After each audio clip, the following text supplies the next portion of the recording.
여러분, 혹시 나이 들면 근육이 빠진다는 말을 그냥 당연하게 받아들이고 계신가요? 그런데 60세가 넘었다면 근육 손실을 막기 위해 소고기만 고집하시면 안 됩니다. 심지어 어떤 경우에는 매일 먹는 소고기가 오히려 근육을 망가뜨리고 관절염을 악화시킬 수 있다는 사실 알고 계셨나요? 오늘은 근육이 빠지고 있다면 소고기 대신 반드시 챙겨 먹어야 할 숨은 보약 단백질 3가지를 소개해 드리겠습니다. 단백질을 챙겨 먹는다고 먹었는데도 힘이 없고 관절이 시큰거린다면 꼭 끝까지 확인해 주세요. 60대 이후 소고기만으로는 근육을 지킬 수 없다. 모든 의사들이 단백질 섭취의 중요성을 강조합니다. 저 역시 수십 년간 의사로 일하며 환자들에게 근육을 위해 소고기를 드세요 라고 말해왔습니다. 하지만 그 믿음이 제 자신의 건강을 크게 위협할 뻔한 사건을 겪고 나서야 저는 단백질 섭취에 대해 다시 생각하게 되었습니다. 만성적인 관절염과 소화불량에 시달리던 저는 늘 단백질 보충을 위해 소고기를 즐겨 먹었지만 오히려 그 소고기가 관절염증을 키우고 소화 기능을 망치는 주범이었습니다. 그때부터 저는 나이 들수록 우리 몸에 맞는 단백질이 따로 있다는 것을 깨닫고 단백질 식품 하나하나를 의학적으로 다시 분석하기 시작했습니다. 그 결과 근육을 지키면서도 몸에 부담을 주지 않는 단백질원이 따로 있다는 것을 알게 되었습니다. 안녕하세요. 저는 30년간 종합병원과 건강클리닉 등에서 성인병 예방과 노년기 건강관리에 힘써 왔습니다. 그리고 오늘 많은 분들이 가장 많이 물으셨던 질문, 원장님, 뭘 먹어야 근육이 안 빠집니까? 그 답을 여러분께 제대로 드리겠습니다. 이 이야기는 10년 전 제가 직접 겪었던 건강 문제에서 시작되었습니다. 제 자신이 의사였음에도 불구하고 저는 만성적인 관절통과 소화불량에 시달리고 있었습니다. 분명 제 식단은 건강한 소고기로 단백질을 충분히 보충하고 있다고 생각했기에 더욱 당황스러웠습니다. 매일같이 밥상에 오르던 소고기가 사실은 제 몸의 염증 반응을 키우고 있다는 것을 뒤늦게 깨달았습니다. 그날 이후 저는 의사로서 그리고 한 사람의 환자로서 음식의 진실을 다시 보기 시작했습니다. 수많은 의학 논문과 연구 자료를 찾아보고 제가 가진 임상적 지식을 총동원하여 식품 하나하나의 효능과 부작용을 면밀히 분석했습니다. 혹시 여러분도 그런 순간 겪어보신 적 있으세요? 건강을 위해 먹었던 것이 오히려 불편함을 초래하는 아이러니한 상황 말입니다. 덕분에 저는 지금 건강을 되찾았고 이 지식을 많은 어르신께 전해드리고 있습니다. 본론에 들어가기 앞서 이 이야기는 끝까지 들어야 전체 흐름을 알 수 있습니다. 혹시 아직 구독과 좋아요를 누르지 않으셨다면 지금 바로 눌러주세요. 이 채널은 여러분의 건강한 노년을 응원합니다. 근육 빠지고 있다면 소고기 대신 이 3가지를 드세요. 이제부터 근육을 튼튼하게 만들면서도 몸에 부담을 주지 않는 단백질 식품 3가지에 대해 이야기해 볼 시간입니다. 이 음식들은 소고기보다 훨씬 더 현명한 선택이 될 수 있습니다. 1. 첫 번째, 연어, 천연 오메가3 단백질로 근육과 관절을 동시에 잡다. 연어는 단순히 고급스러운 생선이 아닙니다. 연어는 근육 생성에 필수적인 고품질 단백질뿐만 아니라 강력한 항염 효과를 지닌 오메가3 지방산이 풍부하게 들어 있습니다. 60대 이후에는 체내 염증 수치가 높아져 근육통이나 관절염이 흔하게 발생하는데 연어의 오메가3는 이러한 염증을 억제하는데 탁월한 효과를 발휘합니다.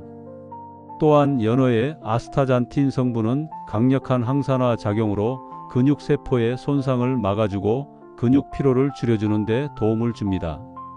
소고기의 풍부한 붉은 육류 단백질은 체내 염증 반응을 유발할 수 있지만 연어는 오히려 염증을 완화하면서 근육을 튼튼하게 만들어 줍니다. 소고기를 드실 때마다 관절이 시큰거렸던 경험이 있다면 이제는 연어를 선택하세요. 현명한 섭취법. 연어는 생으로 드시는 것이 오메가3 손실을 최소화하는 가장 좋은 방법입니다. 회나 초밥으로 드시거나 샐러드에 구운 연어 조각을 곁들여도 좋습니다. 살짝 찌거나 구워 드셔도 좋지만 너무 오래 익히면 오메가3가 파괴될 수 있으니 주의하세요. 일주일에 두세 번 정도 꾸준히 섭취하면 근육과 관절 건강에 큰 도움이 됩니다. 2. 두 번째, 두부 식물성 단백질로 소화 부담 없이 근육을 채우다. 두부는 밭에서 나는 소고기라고 불릴 만큼 훌륭한 단백질원입니다. 콩으로 만든 두부는 필수 아미노산을 모두 갖춘 완전 단백질로 근육 생성에 필요한 모든 영양소를 제공합니다. 특히 60대 이후에는 소화 기능이 약해져 동물성 단백질을 소화시키는 데 어려움을 겪는 분들이 많습니다. 소고기처럼 질긴 육류는 소화 불량을 유발할 수 있지만 두부는 부드러워 소화 흡수가 매우 용이합니다. 또한 두부의 식물성 단백질은 체내 염증 반응을 일으키지 않아 관절이 불편한 분들에게도 좋습니다. 두부의 풍부한 칼슘과 이소플라본은 뼈 건강을 튼튼하게 하고 여성 갱년기 증상 완화에도 도움을 줍니다. 소고기를 먹으면 속이 더부룩하거나 소화가 잘 안 되었던 경험이 있다면 이제는 두부로 바꿔보세요. 현명한 섭취법. 두부는 찌개나 국에 넣어 드시거나 따뜻한 물에 데쳐서 간장 양념과 함께 드시는 것이 좋습니다. 으깨서 샐러드에 넣거나 두부 부침, 두부 조림 등 다양한 요리로 활용할 수 있습니다. 두부 한모약 300g에는 약 25g의 단백질이 들어있으니 하루에 반 모에서 한 모 정도를 꾸준히 섭취하면 충분한 단백질을 보충할 수 있습니다. 3. 세 번째, 삶은 달걀 완전 식품 단백질로 간편하게 근육을 지키다. 달걀은 최고의 단백질 공급원 중 하나입니다. 달걀 하나에는 약 6g의 단백질이 들어있는데 이 단백질은 우리 몸에 필요한 필수 아미노산을 가장 이상적인 비율로 함유하고 있어 근육 생성과 유지에 매우 효과적입니다. 소고기나 다른 육류에 비해 가격도 저렴하고 조리가 간편하여 매일 꾸준히 섭취하기에 좋습니다. 달걀 노른자에는 콜레스테롤이 들어있어 걱정하는 분들이 많지만 연구 결과에 따르면 건강한 성인의 경우 하루 한두 개 정도의 달걀 섭취는 혈중 콜레스테롤 수치에 큰 영향을 미치지 않는 것으로 밝혀졌습니다.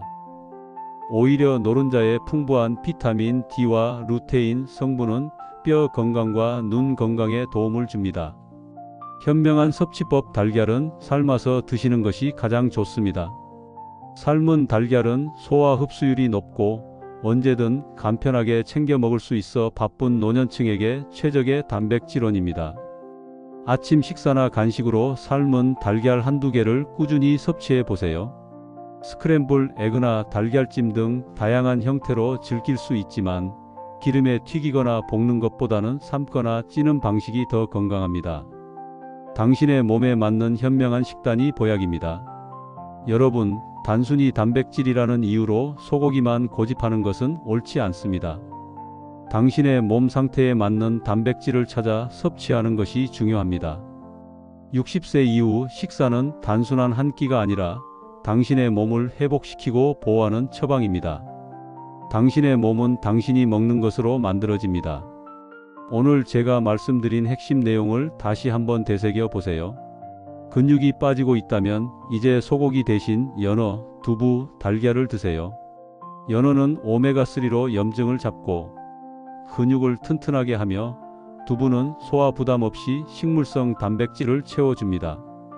마지막으로 달걀은 완전 식품 단백질로 간편하게 근육을 지킬 수 있습니다. 작은 습관의 변화가 당신의 남은 인생을 완전히 바꿀 수 있습니다. 오늘 제가 알려드린 지식을 바탕으로 현명한 식단을 구성하여 더욱 건강하고 행복한 노년을 보내시길 진심으로 바랍니다. 지금부터 바꾸셔도 늦지 않습니다. 저는 여러분이 이 정보를 통해 건강한 변화를 시작할 수 있기를 간절히 바랍니다. 여러분들은 어느 지역에 사시나요? 각자 계신 곳에서 건강한 단백질로 더 길고 활기찬 인생을 다시 시작해 보세요. 다음 영상에서는 나이 들수록 꼭 피해야 할 의외의 과일들에 대해서도 알려드릴게요.